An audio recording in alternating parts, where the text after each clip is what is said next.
नमस्कार दोस्तों, मैं हूं दीक्षा जेकर और आप देख रहे हैं स्मृति मनोवृत्ति चैनल। चलिए इसी के साथ प्रारंभ करते हैं एक नया टॉपिक, लैंग्वेज एंड थॉट, भाषा और विचार।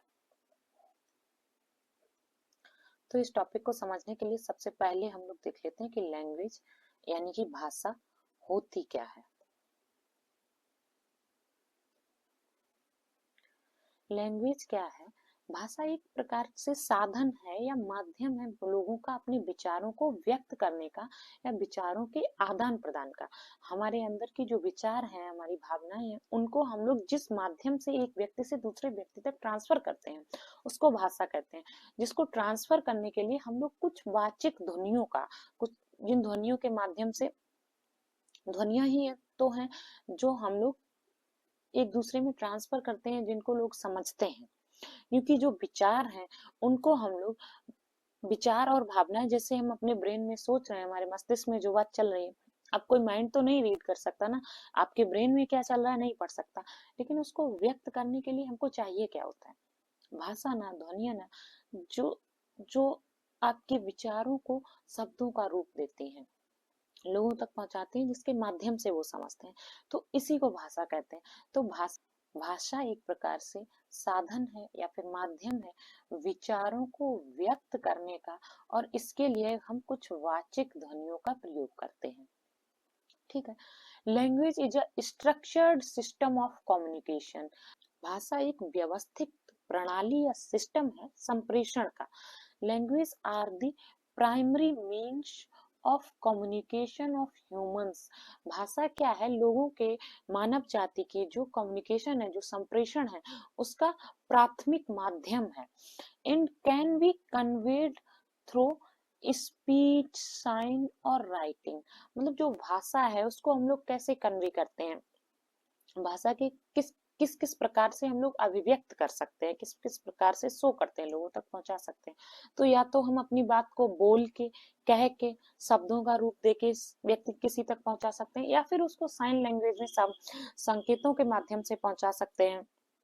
आपने देखा होगा न्यूज में, एक तरफ न्यूज चल रही होती, दूसरी तरफ लोग ऐसे ऐसे हाथों से, कुछ एक व्यक्ति बैठा रहता है या कोई मेल या फीमेल कोई भी, जो करता रहता है कि जो लोग मूक बधिर हैं, जो बोल नहीं सकते, वो उनकी बात को समझ सके। या फिर जो नॉर्मल जीवन में हम लोग भी साइन लैंग्वेज यूज करते हैं। मैक्सिमम देखा होगा कि बच्चे जब क्लास में वॉशरूम जाने के लिए होता है तो उसके लिए किसी एक साइन का यूज करते हैं, या फिर अगर हमको किसी को की चीज को अच्छा बोलना है या कहते हैं, अगर बोलना नहीं तो ऐसे दिखा देते हैं, तो वो समझ जाता है कि आप उसको अच्छा बोल रहे हो। या फिर हम कैसे व्यक्त कर सकते हैं कि अगर कह नहीं सकते, साइन लैंग्वेज का प्रयोग नहीं कर सकते, तो हम लिख के दे सकते हैं, लेटर लिख दिया या किसी को मैसेज टाइप कर दिया, वो उस तक पहुंच, तो वो पढ़ के समझ सकता है। यही नीचे हम लोग ने देखे हैं भाषा के प्रकार, टाइप्स ऑफ लैंग्वेज।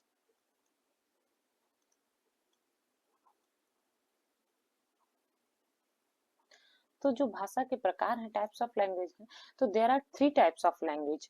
मौखिक भाषा, ओरल लैंग्वेज, लिखित भाषा, रिटन लैंग्वेज, या फिर सांकेतिक भाषा, सिंबॉलिक लैंग्वेज। मतलब जो मैंने आपको पहले ही बताया कि या तो हम बोलकर, शब्दों के माध्यम से अपनी बात को एक व्यक्ति से दूसरे व्यक्ति तक पहुंचा सकते हैं, या फिर लिख के, मैसेज हो गया, लेटर हो गया, किसी भी प्रकार से लिखित में हम लोग अपनी बात एक व्यक्ति से दूसरे व्यक्ति तक पहुंचा सकते हैं, या फिर संकेतों के माध्यम से हमारे जो विचार हैं, भावनाएं हैं, उनको एक्सप्रेस कर सकते हैं।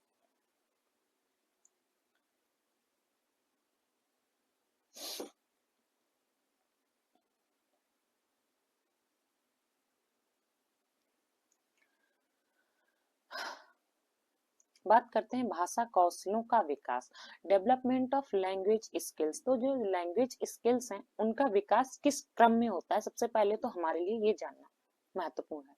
यहाँ से 1 नंबर का डायरेक्ट क्वेश्चन भी आता है कि इसका जो भाषा विकास है उसका क्रम क्या है। तो हमेशा याद रखिएगा, सबसे पहले स्टार्टिंग में बालक जब न्यू बॉर्न बेबी होता है तो वो कुछ नहीं कर सकता, आप जो भी बोलते हो वो सुन सकता है सिर्फ। तो सबसे पहले वो सुनना सीखता है, उसके बाद सुन सुन के उसके मस्तिष्क में कुछ शब्दकोश है, वो इकट्ठा हो जाता है और समझने लगता है आपकी बातों को। उसके बाद वो बोलना प्रारंभ करता है। बोलने के बाद फिर वो पढ़ना स्टार्ट करता है। जब वो सुनना प्रारंभ करता है, सुनने लगता है, बोलने लगता है, पढ़ने भी लगता है, उसके बाद वो लिखना प्रारंभ करता है। मतलब सुनकर अर्थ ग्रहण करना, क्योंकि बालक समझता तो है, जैसे आप पानी समझ रहे हो, पानी बोल रहे हो और उसको आप पीने के लिए एक वाइट आप ट्रांसपेरेंट लिक्विड दे रहे हो, तो वो समझ रहा है ना कि ये ऐसी ट्रांसपेरेंट दिखने वाली चीज जो आपकी प्यास बुझाती है उसको पानी कहते हैं। तो उसने उस बात को समझा, और या भूख लगने पे आप उसको दूध देते हो तो वो समझता है कि ये पीने की चीज है और इससे भूख मिटती है, उतना वो समझने लगता है। फिर धीरे धीरे थोड़ा थोड़ा बड़ा होता है, 1 साल तक हो जाता है, तो बालक फिर बोलने लगता है, या 5-6 महीने में भी थोड़ा थोड़ा बोलने लगता है, अपनी चीजें एक्सप्रेस करने लगता है, जैसे भी कैसे करके बालक की जो लैंग्वेज होती है उसमें। तो फिर वो बोलकर अपने विचार प्रकट करने लगता है कि उसको कैसे क्या चाहिए। तो उनको अर्थ सुनकर आप किसी चीज का अर्थ ग्रहण कर रहे हो, समझ रहे हो, पहली प्रक्रिया होगी। दूसरा हो गया कि बोलना और बोलकर अपने विचार प्रकट करना सीखता है। तीसरा आप पढ़ के, अब पढ़ने का मतलब यही नहीं कि आपकी बुक में कुछ लिख दिया गया और आपने पढ़ लिया केवल, नहीं, क्या लिखा है उस बात का अर्थ क्या है, उसको आप समझ कितना पा रहे हैं, ये भी मैटर करता है। तो पढ़ना और पढ़ के अर्थ समझना। फिर जब आपने पढ़ना सीख लिया, बोलना सीख लिया, सुनना सीख लिया, तो जब आप इतना आ गए तो फिर आप लिखना प्रारंभ करेंगे। लिखेंगे क्या, तो आपकी जो विचार हैं, या आपसे कोई क्वेश्चन पेपर है तो आपसे जो प्रश्न पूछा गया उसके बारे में आप क्या सोचते हैं, आपके अनुसार उसका क्या आंसर है, वो आप लिखते हैं। तो कहीं ना कहीं अपने विचार या अपने थॉट्स आप उसमें लिख रहे हैं, तो अपने लिखकर अपने विचारों को प्रकट करना, ये हो गया लिखना। वही चीज है। तो जो ग्रहणात्मक कौशल होते हैं, सुनना और पढ़ना, ऐसे कौशल जिन्हें ग्रहण किया जाता है, उनको ग्रहणात्मक कौशल कहते हैं। उसके अंतर्गत सुनना और पढ़ना आता है। दूसरी बात करते हैं लिखना और बोलना। तो जिन कौशलों के माध्यम से हम अपने विचारों भावनाओं को अभिव्यक्त करते हैं, उनको अभिव्यक्तात्मक कौशल कहते हैं। उसके उसके जो माध्यम वो क्या क्या होते हैं, लिखना और बोलना। आगे बढ़ते हैं।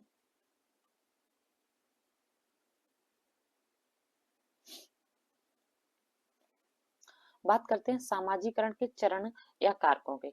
तो सामाजिकरण की जो प्रक्रिया है, वो प्रोसेस किस क्रम में चलती है, तो उसको हम लोगों ने 3 भागों में बांटा है। वैसे तो चलती ही रहती है, एक बाल्यावस्था के दौरान, युवावस्था के दौरान और प्रौढ़ावस्था के दौरान। तो बाल्यावस्था के दौरान जो बालक होता है, सबसे पहले बालक कहाँ आता है, अपने परिवार में आता है, और परिवार से उसका सामाजिकरण प्रारंभ होता है। तो परिवार में भी मेनली सबसे पहले बालक क्या होता है, अपने अभिभावक मतलब पेरेंट्स के बीच या अपने माँ बाप के बीच।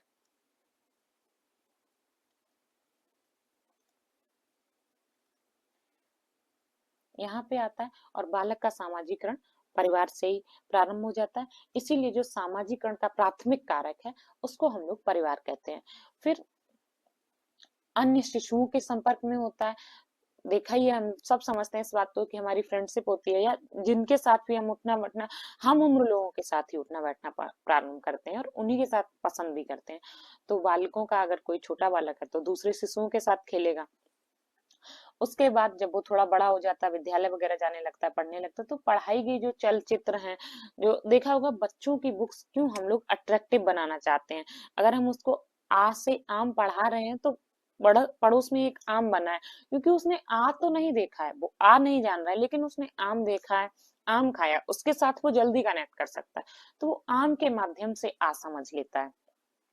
उसके बाद कक्षा के बालक एवं अध्यापक, उसकी कक्षा में जो अन्य बालक हैं, जो अन्य अध्यापक हैं, उनके साथ उनका दिन प्रतिदिन का संप्रेषण होता है, कम्युनिकेशन होता है। तो उनके साथ सामंजस्य बिठाना, उनके साथ संप्रेषण करना सीखता है। तो कहीं ना कहीं सामाजिकरण वहां से प्रारंभ होता है, वहां पे होता है।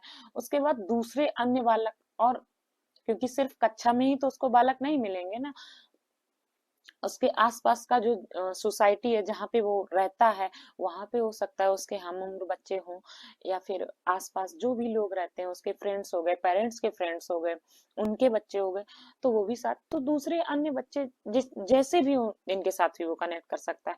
उन सारे ही, क्योंकि सामाजिकरण की प्रक्रिया तो जीवन पर्यंत चलने वाली प्रक्रिया, और हम हर दूसरे व्यक्ति से सीख रहे होते हैं, तो हर किसी के साथ सामाजिकरण की प्रक्रिया सीख रहा होता है। अब बात करते हैं युवावस्था के दौरान, तो अन्य दूसरे युवकों के माध्यम से हम सब कनेक्ट कर सकते हैं।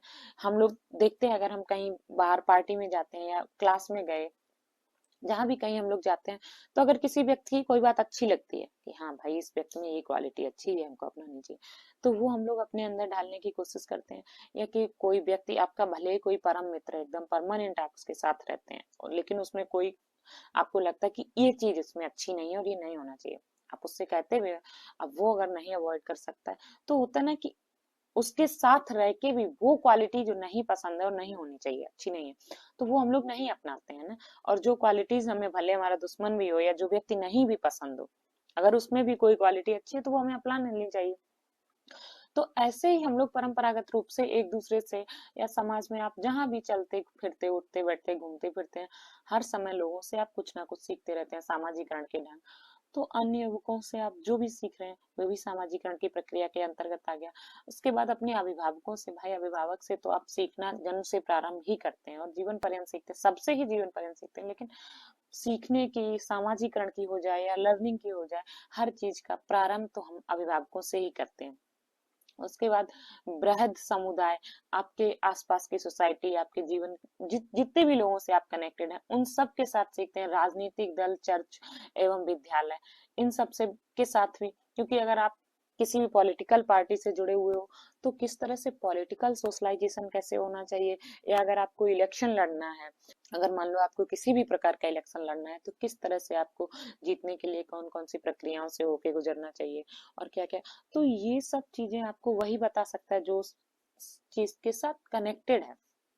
मान लो हम लोग का काम है पढ़ना पढ़ाना, तो टीचिंग कैसे करनी है या कोई एग्जाम कैसे क्रैक करना है, उसके लिए क्या स्ट्रेटेजी अपनाई जाए, जैसे ये सब हम लोग निर्धारित कर सकते हैं, हम लोग बता सकते हैं कि हम लोग ऐसे ऐसे ये स्टेप्स फॉलो करें तो ये एग्जाम हमारा क्लियर हो जाएगा। ऐसे ही हम किसी राजनीतिक दल में या कोई भी इलेक्शन लड़ना चाह रहे हैं तो उसमें जो भी उससे ऊपर व्यक्ति है या जो लड़ा हुआ है वो एक्सपीरियंस्ड है ना उस क्षेत्र में, उसको पता है कि कौन सी स्ट्रेटेजी फॉलो करनी चाहिए, तो वो आप उससे सीख सकते हैं। चर्च, विद्यालय, यहाँ पे भी आप लोग सामंजस्य बिठाने की जो कला है, कम्युनिकेशन है, सामाजिकरण सबसे अच्छे तरीके से यहाँ पे सीख सकते हैं, क्योंकि एडजस्टमेंट सबसे अच्छे से, अकोमोडेशन, ये सब हमें विद्यालय ही सिखाता है। उसके बाद समूह की बात करें, समूह चर्चा हो गया या किसी भी समूह में आप रहते हैं तो उसमें भी सामाजिकरण आपका होता ही है। पढ़ाई, चलचित्र एवं रेडियो, हर जगह से आपका सामाजिकरण प्रतिदिन हो रहा है। आप मान लो रेडियो में आप कुछ सुन रहे हो, कोई बात आपको अच्छी लगी, आपने ग्रैब की, कोई आपको नहीं अच्छी लगी, और कोई चीज आपको अच्छी लगी, आपने एक व्यक्ति से दूसरे व्यक्ति तक पहुंचाई, यार ये खबर है, ऐसे ऐसे ऐसे होना है, तो ये भी एक सामाजिकरण की प्रोसेस ही हुई। उसके बाद हम लोग प्रौढ़ावस्था की बात करते हैं, पत्नी के साथ हो गया बालक, प्रौढ़ावस्था के दौरान मान लो आपका लाइफ पार्टनर हो गया, पति पत्नी कोई भी हो सकता है, बालक बालिका, आपके बच्चे हो गए, घर फैमिली, घर परिवार में जो भी लोग होते हैं आपके आसपास, आपके फैमिली मेंबर्स, उनके साथ सोशलाइजेशन। उसके बाद पड़ोसी, नेबरहुड, चर्च और व्यावसायिक, आप जिस भी व्यवसाय में हैं, जिस भी समुदाय में हैं, जो आप व्यवसाय कर रहे हैं, क्योंकि व्यवसायिक रूप से व्यवसाय में भी तो सामाजिकरण उतना ही महत्वपूर्ण है, क्योंकि जब तक आप सामाजिक नहीं होंगे, लोगों से अच्छी तरह से कनेक्ट नहीं करेंगे, मान लो आप कोई शॉपकीपर हैं, आप मान लो एक दुकान चला रहे हैं परचून की, अगर आप लोगों के साथ अच्छे से बात ही नहीं कर रहे हैं तो कोई व्यक्ति, क्योंकि शॉप्स की कमी तो नहीं है मार्केट में, अगर आप प्यार से बात नहीं करेंगे, अच्छे से डील नहीं करेंगे कस्टमर्स को, वो दोबारा नहीं आएगा। तो हर जगह पे जो सामाजिकरण की प्रक्रिया है वो एक महत्वपूर्ण भूमिका निभाती है। आप जितने सोशलाइज्ड होंगे, जितने ज्यादा सामाजिक होंगे, आप हर उस क्षेत्र में उतना ज्यादा ग्रोथ कर पाएंगे, और अगर आप सामाजिक नहीं है तो आप लाख क्वालिटी वाले बने रहे, लोग आपके पास नहीं आएंगे। और आज के दौर में जहां मतलब सुविधाओं की, चीजों की कमी ही नहीं है, सौ सौ ऑप्शंस भरे पड़े हैं, क्यों कोई आपके पास आपके गंदे बिहेवियर को झेलने जाएगा। तो ये सारी चीजें हैं जो सामाजिकरण, जिनमें महत्वपूर्ण भूमिका निभाता है। तो अब अगर हम लोग सामाजिकरण को एक शब्द में समझने का प्रयास करें तो सामाजिकरण के क्या होते हैं, सामाजिकरण के कुछ अपने रूल्स होते हैं, नियम होते हैं,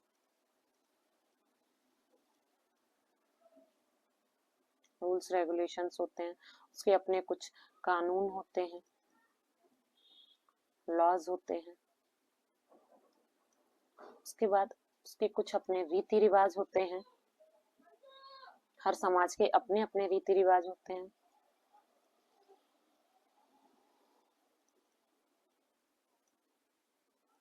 कस्टम्स एंड ट्रेडिशंस,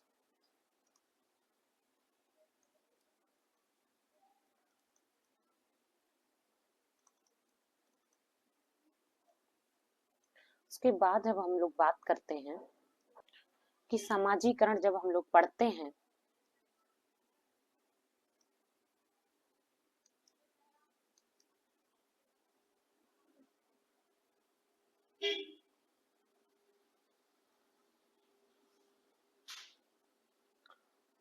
तो समाजीकरण एक होता है प्राथमिक समाजीकरण।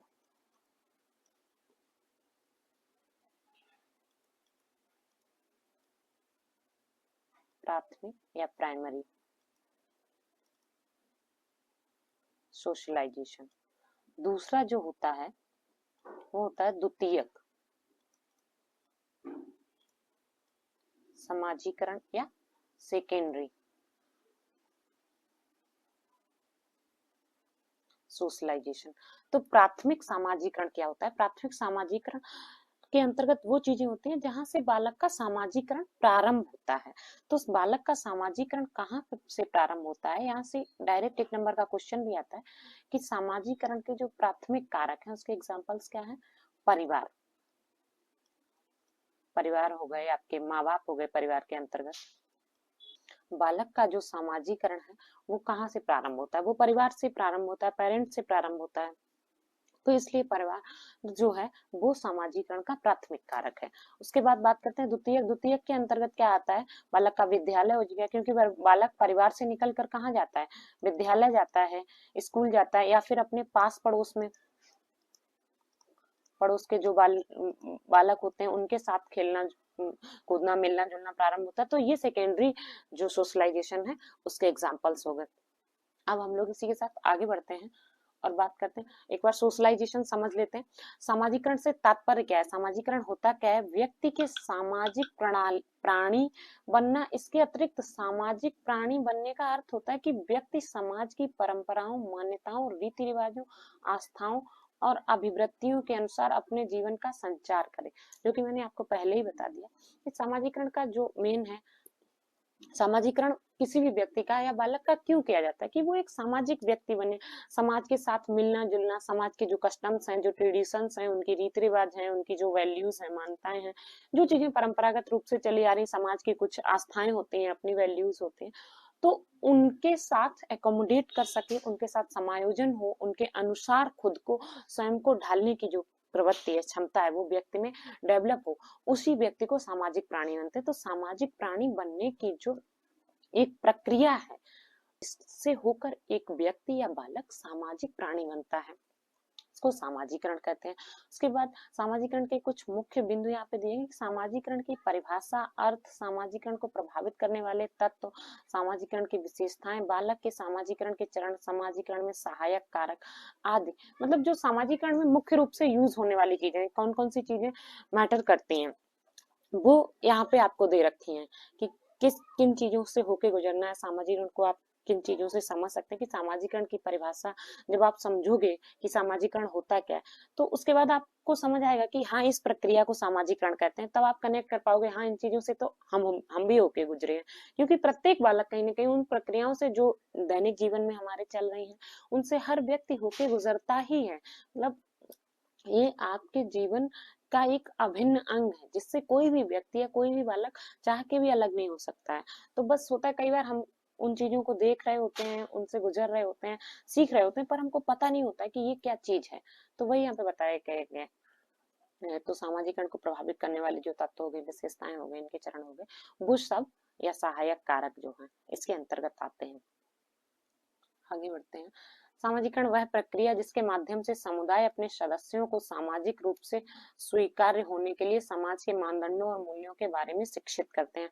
सामाजिकरण एक ऐसी प्रक्रिया है जिसके द्वारा व्यक्ति अंतःक्रिया के तंत्र के माध्यम से समाज का सदस्य बन जाता है। इसका उद्देश्य व्यक्तियों को भविष्य की भूमिकाओं के लिए तैयार करना है। ये मैंने आपको पहले ही बता दिया है कि सामाजिकरण क्या है। ये एक प्रक्रिया, सामाजिकरण की जो प्रक्रिया है वो किसी भी व्यक्ति को उसकी जो व्यक्ति की अंतःक्रिया के तंत्र के माध्यम से समाज का सदस्य बन जाता है। इसका क्या मतलब है कि समाज की जो ट्रेडिशंस है, वैल्यू है, कल्चर है, उनको वो समझने लगता है और अपने अंदर आत्मसात कर लेता है, और उसके अंदर जो सामाजिकरण की आंतरिक शक्तियां हैं उनको वो पहचान कर और उनसे कहीं ना कहीं रूबरू हो जाता है और उनके साथ अनुकूलन करके और जो समाज है उन उसके साथ आगे बढ़ने लगता है, उनकी वैल्यू को समझना, उसके अनुसार चलना, और उसके साथ ही वो अपने भविष्य को सुरक्षित करता है, भविष्य के लिए स्वयं को तैयार कर लेता है।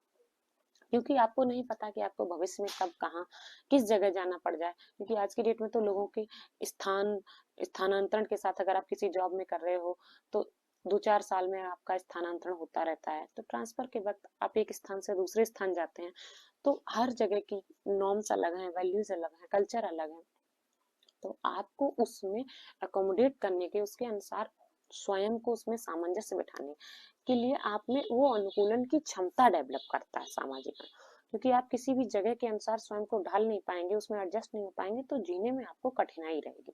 तो इन सब की जो प्रक्रिया है वही सामाजिकरण है। सार्वजनिक पुस्तकालय सामाजिकरण का एक निष्क्रिय साधन है, क्योंकि यहाँ हम किसी के साथ सीधे बातचीत नहीं करते, लेकिन हम मानदंडों का पालन करते हैं और सीखते हैं कि सार्वजनिक स्थानों में कैसे व्यवहार करना चाहिए। ये है कि सार्वजनिक पुस्तकालय जो पब्लिक लाइब्रेरीज हैं, इसका एक बहुत बहुत महत्वपूर्ण एग्जांपल, क्योंकि अगर आप लाइब्रेरी गए हो तो ऑब्वियसली किसी से बात करने तो नहीं गए, आप वहां पे पढ़ने गए, वही एक बता रहा है कि वहां पे आप किसी से बात नहीं कर रहे होते, हर व्यक्ति अपनी बुक्स या अपनी किताबें जो जिसमें जैसे भी पढ़ना है, या अपना लैपटॉप वगैरह, आजकल तो ऑनलाइन पढ़ाई चल रही है, तो भी अपने में व्यस्त है, अपना काम कर रहे हैं, लेकिन फिर भी वहां के जो रूल्स हैं कि किसी को शोर नहीं वाला करना है, बहुत तेज बात नहीं करनी, कोई नॉइस पोल्यूशन नहीं होना चाहिए, तसल्ली से बैठिए, अपना काम करें, अपने पढ़ा और अपनी पढ़ाई लिखाई करके वहां से बिना किसी का शोर शराबा किए शांति से आप वहां से बाहर निकल लें। तो क्या करते हैं हर व्यक्ति, आप वहां किसी से बात नहीं कर रहे, किसी से बोल नहीं रहे, लेकिन फिर भी आप वहां के जो नॉर्म्स हैं, जो वैल्यूज हैं, उनको फॉलो कर रहे हैं। तो इससे आप ये भी सीखते हैं कि जो जो भी पब्लिक प्लेसेस हैं, सार्वजनिक स्थान है, उनमें किस तरह से बिहेव किया जाता है और उनमें कैसे रहना है, वो भी आप सीखते हैं। अब चलते हैं एक नेक्स्ट पॉइंट की तरफ, देखते हैं लैंग्वेज, बात करते हैं लैंग्वेज पे। तो लैंग्वेज क्या है? A system of symbolic communication using sounds and और gestures that are able to be understood by all members within a society that share the languages। मतलब जो लैंग्वेज है वो क्या है? एक सिस्टम है, एक प्रणाली है सिंबॉलिक कम्युनिकेशन, सांकेतिक संप्रेषण का।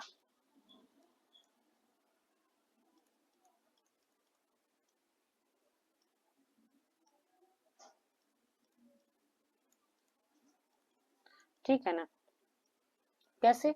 और इस कम्युनिकेशन में लोग किस किस प्रकार से करते हैं, इसमें साउंड्स, ध्वनियों का यूज होता है, एंड जेस्चर्स, आपके कुछ जेस्चर्स, बॉडी लैंग्वेज, इसका यूज आता है, that are able to be understood by all members, जो कि आपकी समाज के, किसी भी समाज के अंतर्गत आने वाले, with in a society that shares language, जो अपनी भाषाओं को शेयर करते हैं, अपने विचारों को शेयर करते हैं, उसके अंतर्गत आने वाली, सोसाइटी के अंतर्गत आने वाले समस्त मेंबर्स, सारी सामाजिक प्राणियों के, सभी लोगों के द्वारा समझी जा सके, अंडरस्टैंड किए जाने वाली भाषाओं का प्रयोग करते हैं। जैसे कि सिंबॉलिक लैंग्वेज कैसे होगी? अगर आप कई बार किसी भी चीज से, आपने किसी चीज के बारे में कुछ बोला नहीं, सिर्फ जेस्चर ऐसे दे दिया या लुक दे दिया कोई आपने, या मतलब आपको किसी भी बात का भाव आपके चेहरे पे दिख गया, कि आपके बिना बोले ही सामने वाला समझ गया, जैसे कि आप बहुत खुश हैं, खुशी भरा माहौल हो गया, या आपको किसी चीज को देख के गुस्सा आ रहा है, तो क्या है, या मतलब एक होता है ना कि आपने किसी चीज को बोला, या आपने अपने भाई बहन को, अपने दोस्त यारों को कुछ बोला और आपको वो बात अच्छी नहीं लगी, या उसने जो मान लो कुछ काम करने को ही दिया या गलत चीज उठा के दे दी, तो आप बस एक लुक दे देते हो, इंसान समझ जाता है, अरे बस आप ये बिना बोले ही वो व्यक्ति समझ गया कि नहीं, कुछ तो गड़बड़ हो गया है। तो वो चीजें वो सिंबॉलिक लैंग्वेज के अंतर्गत आती है। और इससे रिलेटेड कुछ एग्जांपल्स अगर आप लोग सोच पा रहे हो तो वो कमेंट सेक्शन में डालिएगा जरूर। अब बात करते हैं एजेंट्स ऑफ प्राइमरी सोशलाइजेशन, प्राथमिक जो सामाजिकरण की प्रक्रिया है उसके वाहक कौन कौन है। तो मैंने आपको पहले ही बताया कि प्राथमिक सामाजिकरण के अंतर्गत मुख्य रूप से आपकी फैमिली या आपका परिवार आता है।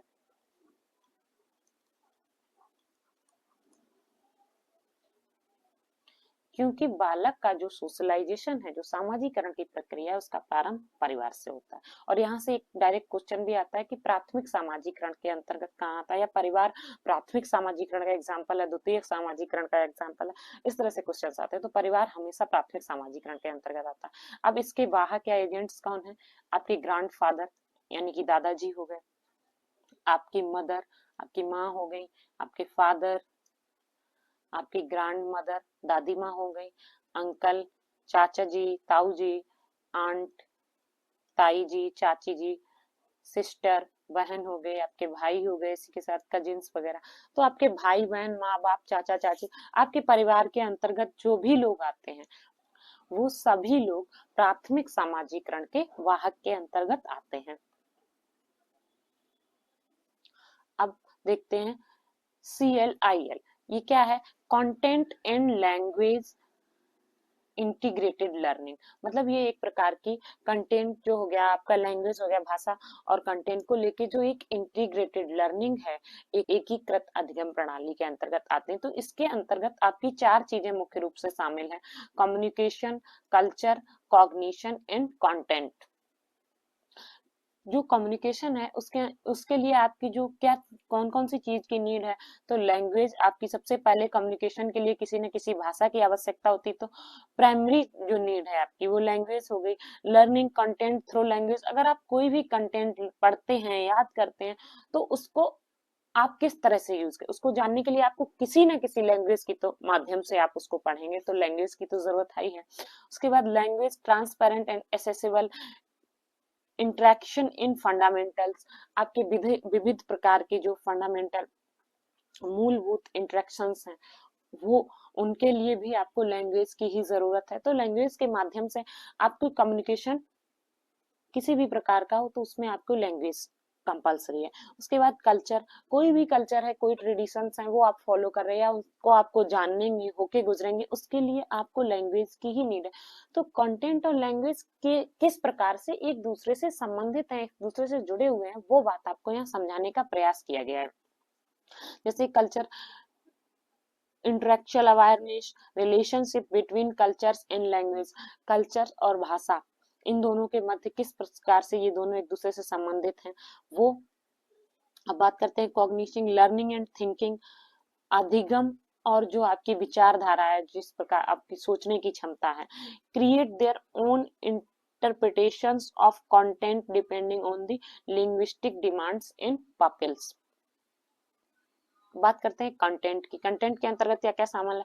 Acquiring knowledge and skills, peoples create their own knowledge, personalised learning. मतलब जब भी कोई बालक, अर्थात जब भी कोई बालक अपनी स्वयं की जो लर्निंग है, जो उसका कंटेंट है, वो खुद से क्रिएट करता है और उसको पर्सनलाइज करता है, मतलब अपने जो उसका व्यक्तित्व है उसमें ढाल लेता है, उसका व्यक्तिकरण कर लेता है। तो ये चीजें उसमें शामिल, इन सब के लिए लैंग्वेज एक महत्वपूर्ण चीज है, क्योंकि उसके बिना आप कैसे कनेक्ट कर पाएंगे। तो होता ना कि लैंग्वेज सारी ही चीजों के लिए आपका जो है प्राथमिक एलिमेंट है। अगर आपसे पूछा जाए कि CLIL अप्रोच क्या है, तो CLIL अप्रोच, सबसे पहले तो हम लोग इसका एक्सप्लेनेशन देख लेते हैं। C for content in language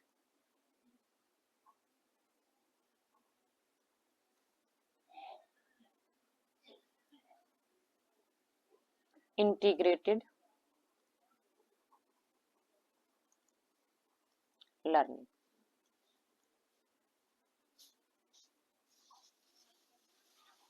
ठीक है, कंटेंट लैंग्वेज इंटीग्रेटेड लर्निंग। अभी बात करते हैं CLIL अप्रोच के बारे में। तो सबसे पहले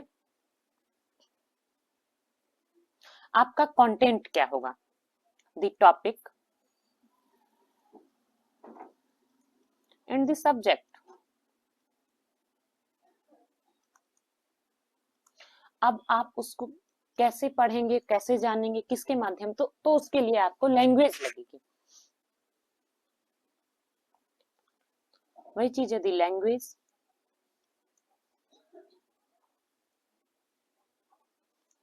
and the practical goals.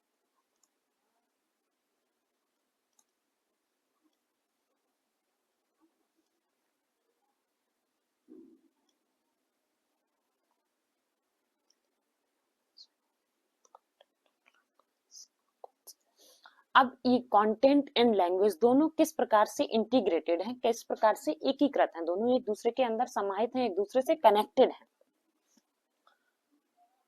It means the new fusion of both content and language goals. अब लर्निंग की बात करते हैं। तो ये इन दोनों के बीच जो कनेक्शन है, जिस प्रकार से कंटेंट एंड लैंग्वेज इंटीग्रेटेड है, एक दूसरे से संबंधित हैं, एकीकृत हैं, उसके लिए किस चीज की आवश्यकता होगी? लर्निंग की, थिंकिंग की, जो आपकी विचारधारा है, जो थिंकिंग स्किल्स हैं वो रिक्वायर्ड है, उनके माध्यम से ही एक दूसरे से कनेक्टेड। जब तक आपको किसी चीज के कनेक्शन का विचार आपके ब्रेन में डेवलप नहीं होता, तो आप किस प्रकार से कनेक्टेड होंगे? और विचार आएगा कैसे? विचार प्रस्तुत करने के लिए ही तो लैंग्वेज की आवश्यकता होती है। तो यही जो है, ये सारी चीजें एक दूसरे से इसी प्रकार से कनेक्टेड हैं और एक दूसरे से संबंधित हैं और एक दूसरे को प्रभावित करती हैं। तो अब ये जो हमारा लर्निंग हो गया, दी थिंकिंग स्किल्स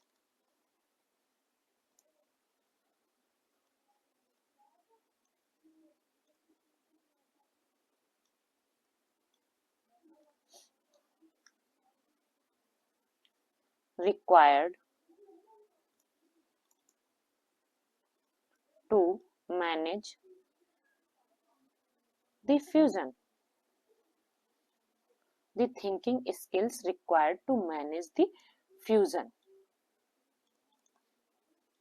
ये जो फ्यूजन है, इन दोनों का मिलन है, कंटेंट एंड लैंग्वेज गोल्स का, उसके लिए रिक्वायर्ड क्या है? आपकी थिंकिंग स्किल्स रिक्वायर्ड है, नेसेसरी पार्ट है। इसी के साथ आगे बढ़ते हैं, देखते हैं नेक्स्ट पॉइंट पे। Agents of secondary socialisation process. जो सेकेंडरी सोशलाइजेशन प्रोसेस है, सामाजिकरण प्रक्रिया की जो द्वितीयक, सामाजिकरण की जो द्वितीयक प्रक्रिया है, उसके जो वाहक है वो कौन कौन है? तो सबसे पहले बात करते हैं एजुकेशनल इंस्टीट्यूट्स, जो शिक्षण संस्थान है, सेकेंडरी सोशलाइजेशन के वाहक हैं, क्योंकि शिक्षण संस्थान में ही जाके हमारा जो सोशलाइजेशन वहां पे भी जाके बढ़ता है। क्योंकि विद्यालय, परिवार के बाद इंसान निकल के, बालक निकल के विद्यालय में ही जाता है। तो विद्यालय एक आपका शिक्षणात्मक या शिक्षण संस्थान के अंतर्गत आने वाला एक प्लेस है,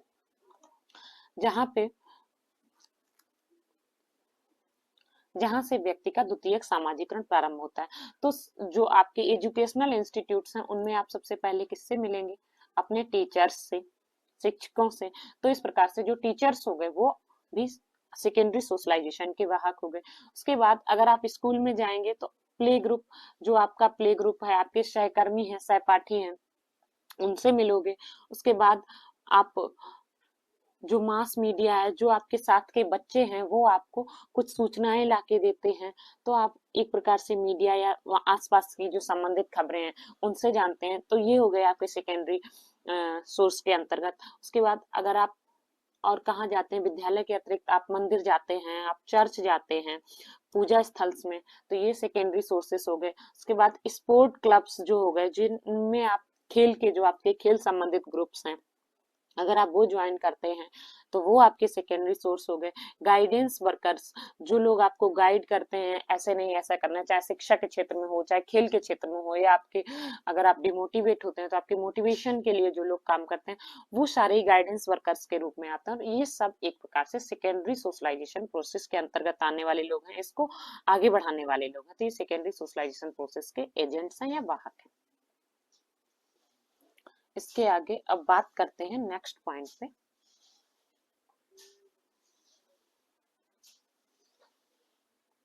हाँ, तो हमारा जो नेक्स्ट पॉइंट है, लैंग्वेज एंड डायलेक्ट। एक आपकी होती है भाषा और दूसरी होती है बोली या उपभाषा, डायलेक्ट।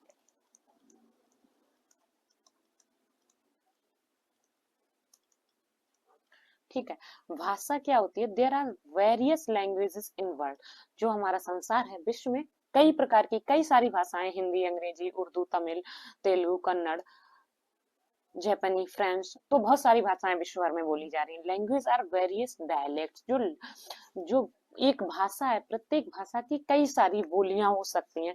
ये क्षेत्रीय होती है, क्षेत्र पे निर्भर होता है। मान लो कोई एक स्थान विशेष है, नॉर्थ में मान लो इधर आते हैं कोई वर्ड है हिंदी में, ठीक है, हिंदी में किसी जगह पे उसको आते हैं बोलते हैं, कोई बोलता है आवत है, कोई कहता है आवत नहीं।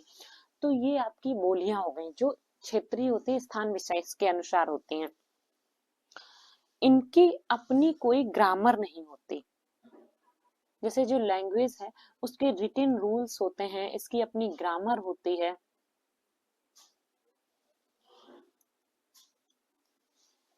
लेकिन जो वैल्यू, जो डायलेक्ट है, उपभाषा है, ये सिर्फ बोली जाने वाली भाषा है, इसकी कोई भी ग्रामर नहीं होती है। सिमिलैरिटीज विद अदर लैंग्वेजेस, विभिन्न लैंग्वेजेस हैं, इनमें एक दूसरे से सिमिलैरिटीज भी हो सकती हैं, पर इट हैज कल्चरल वेरिएशंस, इनमें कल्चरल वेरिएशंस होते हैं। ऐसा मैंने आपको पहले ही बताया, स्थान विशेष के अनुसार से स्थानिक होती है, मातृभाषा हो गई। तो ये आपके स्थान के हिसाब से अलग अलग कल्चर्स में बोली जाने वाली भाषाएं हैं, इनमें कोई भी सिमिलैरिटीज नहीं होती हैं, इनके कोई अपने रूल्स नहीं होते हैं। तो जो मेन पॉइंट्स हैं वो यहाँ पे हम लोग लिख लेते हैं। बात करते हैं जो लैंग्वेज है उसकी अपनी ग्रामर होगी, उसकी अपनी लिपि होगी, स्क्रिप्ट होगी, उसके अपने लिखित कुछ रूल्स होते हैं, नियम कानून होते हैं कि ये होगा तो ऐसे होगा, प्रेजेंट में ऐसे होगा, पास्ट में ऐसे होगा। तो वो आपकी ग्रामर हो गई, उसके रूल्स हो गए, उसकी अपनी लिपि हो गई, किस लिपि में आप किसी भी भाषा को लिखते हैं, बोलते हैं। तो ये हो गए। बट जो हमारी डायलेक्ट है, बोलियां हैं, भाषाएं हैं, इनका कोई ग्रामर, कोई स्क्रिप्ट या कोई भी रूल्स नहीं होते हैं। ये बस क्षेत्रीय भाषाएं होती हैं। ये आपकी मातृभाषा हो सकती है,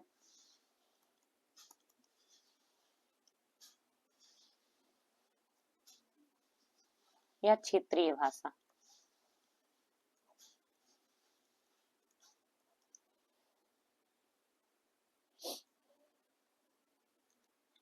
यहाँ पे आपके रूल्स, नियम भी आते हैं, लिपि आती है, व्याकरण आती है। लेकिन ये तीनों चीजें जो डायलेक्ट है इनमें नहीं होती हैं। एक चीज है, जो आपकी डायलेक्ट है, बोली है, ये L1 के अंतर्गत आती है क्योंकि ये आपकी मातृभाषा हो सकती है। पर जो लैंग्वेजेस हैं ये L2 में आती हैं। यहाँ से भी सीधा एक नंबर का क्वेश्चन आता है कि जो आपकी मातृभाषा है वो L1 होगी या आपकी जो लैंग्वेज है वो L1 होगी। तो अगर आप की जो मातृभाषा है वो L1 के अंतर्गत आती है, और जो लैंग्वेजेस हैं, जो डायलेक्ट है वो L1 में है, जो लैंग्वेजेस हैं वो L2 के अंतर्गत आती हैं। चलिए तो अब आगे बढ़ते हैं, देखते हैं कि भाषा विकास कैसे होता है, कैसे उम्र के साथ विकास बढ़ता है, और बालक क्या क्या नए पॉइंट्स किस एज में सीखते हैं। तो जो 0 से 1 वर्ष की अवस्था है, जो आयु सीमा है, उसमें मानव आवाज बिना किसी दृश्य के सिर और आंखों को मोड़कर और गुस्से और मैत्रीपूर्ण स्वर के अनुसार प्रतिक्रिया करते हैं। जैसे छोटे बच्चे होते हैं, अगर मान लो वो परेशान है, उसको भूख लगी, प्यास लगी, या वो चिढ़ रहा है, तो हर चीज में वो रोएगा या चिल्लाएगा, हाथ पांव पटकेगा, ये वो जेस्चर्स के अनुसार सीखता है। फिर जो 2 वर्ष का हो जाता है, इशारों का उपयोग करते हैं, जैसे इशारा या खिंचाव वयस्क को ध्यान केंद्रित करने के लिए, वो कई प्रकार की आवाजें निकालने लगता है या इशारे करने लगेगा। अगर उसको बाहर जाना है तो वो बाहर की तरफ ऐसे उंगली दिखाता है, तो ये सारे इशारे करने सीख लेता है। फिर जब तक बालक 3 वर्ष का होता है, 3 और 4 शब्दों वाले वाक्य अधिक पूर्ण वाक्य बनाने के लिए पारंपरिक शब्द क्रम का उपयोग करने लगता है। उसके बाद जो 4 वर्ष का बालक होता है, वो अपनी मातृभाषा, जो भी उसकी मातृभाषा होती है, जो उसकी फैमिली के द्वारा बोली जाती है, वो धीरे धीरे थोड़ी थोड़ी बोलना प्रारंभ कर देता है। 5-6 वर्ष का जो बालक होता है, उपयुक्त क्रिया काल, शब्द क्रम, वाक्य संरचना का उपयोग करने लगता है। 5 से 6 साल तक बालक, जो उसके वाक्य संरचना है, जो भी बालक, जो भी वाक्य होते हैं, वो कंप्लीट सेंटेंसों में अपनी बात पूरी करना सीख जाता है। विधिवत क्रिया क्या है, काल क्या है, पूरी तरह से कंप्लीट सेंटेंस। तो ये तो हो गया भाषा विकास और आयु सीमा के बीच क्या संबंध है। इसी के साथ आज का जो हमारा टॉपिक है, भाषा और विचार, लैंग्वेज एंड थॉट, यहीं पे समाप्त होता है। आप लोग पूरी क्लास को, आज की पूरी क्लास को देखिएगा, अच्छे से समझिएगा। अगर आपको कहीं कोई प्रॉब्लम आती है, कोई भी चीज नहीं समझ आती है, तो उसको आप कमेंट सेक्शन में डालिएगा। मुझे मिलेगी अगर आपकी प्रॉब्लम, तो मैं आपकी सारी समस्याओं का समाधान करने का प्रयास करूंगी। जो भी प्रॉब्लम्स होंगी सबका समाधान किया जाएगा। आपको कुछ नया, कोई नया टॉपिक पढ़ना है वो भी आप बताइएगा, जो चीज आपको जाननी है वो सब आप कमेंट कर सकते हैं। चलिए, तो इसी के साथ मिलते हैं नेक्स्ट क्लास में नेक्स्ट टॉपिक के साथ। तब तक जुड़े रहिए हमारे साथ, देखते रहिए स्मृति मनोवृत्ति चैनल। आप सब खुश रहिए, प्रसन्न रहिए, हंसते मुस्कुराते रहिए। धन्यवाद। शुभ रात्रि।